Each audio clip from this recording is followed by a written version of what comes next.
Hello, students. Today we are going to discuss the book 7 of the Republic written by Plato. तो पहले हम प्लेटो और Republic के बारे में पढ़ेंगे ताकि चैप्टर 7 को अच्छे से समझ सकें. Plato was a philosopher who was born in the 4th century BC Athens. Athens at that time was a democratic state and a hub of literary, philosophical, political, and economic activities. Plato's name is associated with many other great thinkers of his time, like Socrates and Aristotle. Plato Socrates के student थे और Aristotle के teacher. Plato was also the founder of the academy. Academy was a precursor of modern day university. प्लेटो ने जो academy establish करी थी उसको हम मॉडर्न डे यूनिवर्सिटी का जनक मान सकते हैं. इसीलिए यूनिवर्सिटीज के प्रोफेसर्स और थिंकर्स को एकेडमिशियंस कहा जाता है. The Republic is one of the greatest philosophical writings till date.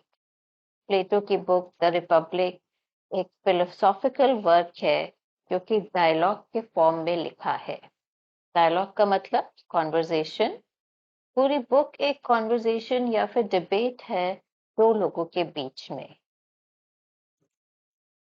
इस डिबेट के मेन स्पीकर हैं सोक्रेटिस और पूरा डिस्कशन सिफालिस नाम के कैरेक्टर के घर में हो रहा है.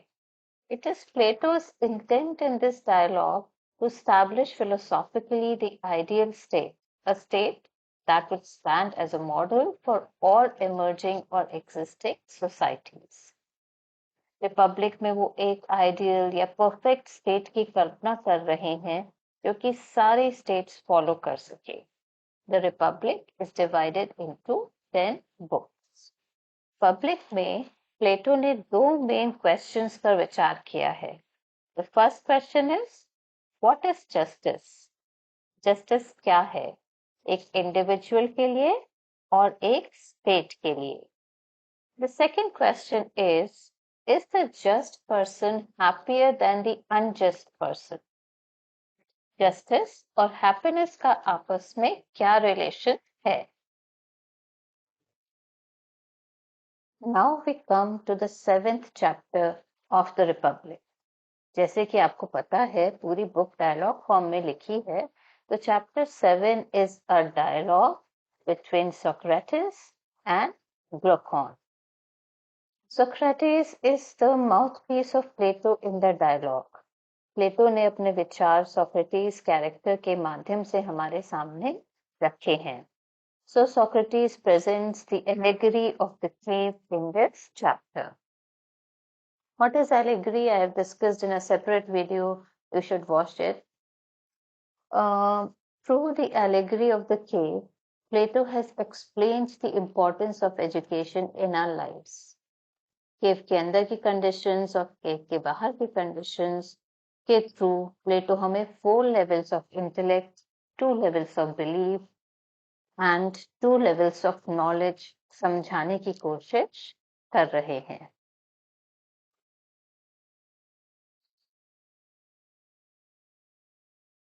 Here you can see the cave that Socrates asked Glaucon to imagine. Cave underground है जिसमें कि एक फायर जल रही है और यही लाइट का सोर्स है. आप देख सकते हैं कुछ लोग दीवार की तरफ फेस करके बैठे हैं और दीवार पर शैडोज देख रहे हैं. ये शैडोज कुछ लोग पीछे छुप कर बना रहे हैं. आप ये भी देख सकते हैं कि कुछ लोग ऊपर जाने की कोशिश कर रहे हैं. So let us see what is the meaning of this here. Socrates asked Glaucon to imagine a cave with a body of prisoners. तो जिन लोगों को आप देख पा रहे हो वो prisoners मतलब कैदी हैं जिनके कि हाथ पैर और गर्दन ऐसे बंधे हैं कि वो सिर्फ सामने देख सकते हैं. And what are they watching? They are watching the shadows of people, animals and objects made by hidden persons.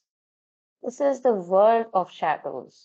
क्योंकि इन prisoners ने हमेशा यही shadows देखी हैं, उनको ये real लगती है. For them, the world of shadows is the real world, and the sounds made in the cave are the real sounds. The second scenario is when one of the prisoners is unchained. एक कैदी को खोल दिया जाता है और वो केव में फायर और दूसरे लोगों को देख सकता है. He is not able to understand anything and he gets very confused and wants to return to his old world. तो यहाँ केव represent करती है वर्ल्ड ऑफ इग्नोरेंस यानी अज्ञानता को. कैसे हम वो देखते हैं जो लोग हमें दिखाना चाहते हैं और बिना सोचे समझे हम उसको रियल मानने लगते हैं. शैडोज represent करती हैं परसेप्चुअल वर्ल्ड को, मतलब जो हम अपने 5 सेंसेस यूज करके माइंड में पिक्चर बनाते हैं. For example, in the present time TV and social media are like the wall of the cave.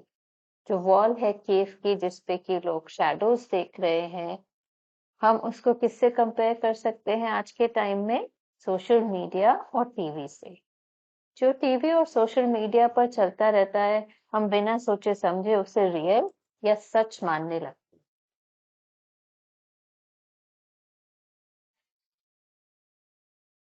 Third stage तब आती है जब अनचेन्ड प्रिजनर को केव से बाहर निकाला जाता है. This process is forceful. जो कैदी है वो इग्नोरेंस में ही रहना चाहता है, उससे फोर्सफुली नॉलेज की दुनिया में या फिर लाइट की दुनिया में भेजा जाता है through education. Therefore, according to Plato, to travel from ignorance to knowledge, education is required.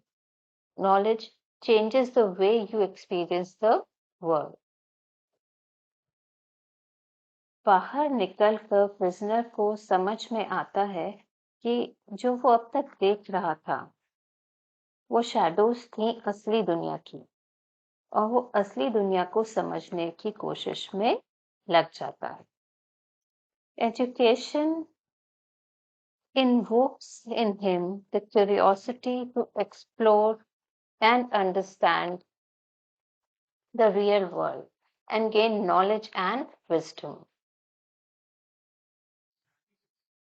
जो मूवमेंट और असेंशन है प्रिजनर का, वो डिनोट करता है कैसे हमारी इंटेलेक्ट या बुद्धि का विकास होता है एजुकेशन के थ्रू.